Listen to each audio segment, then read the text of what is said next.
Palacio de Congresos de Valencia es una entidad que ha conseguido dinamizar toda la ciudad con gran cantidad de eventos a lo largo de estos 20 años y ha conseguido que el turismo, que se concebía aquí clásicamente como un turismo de sol y playa, haya pasado a ser un turismo también de convenciones. El Palacio de Congresos es un elemento fundamental para crear nuevas oportunidades de negocio.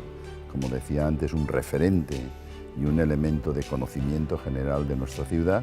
Por lo tanto, el Palacio de Congresos es una llave para poder abrir con frecuencia determinadas posibilidades que antes nuestra ciudad ni las imaginaba.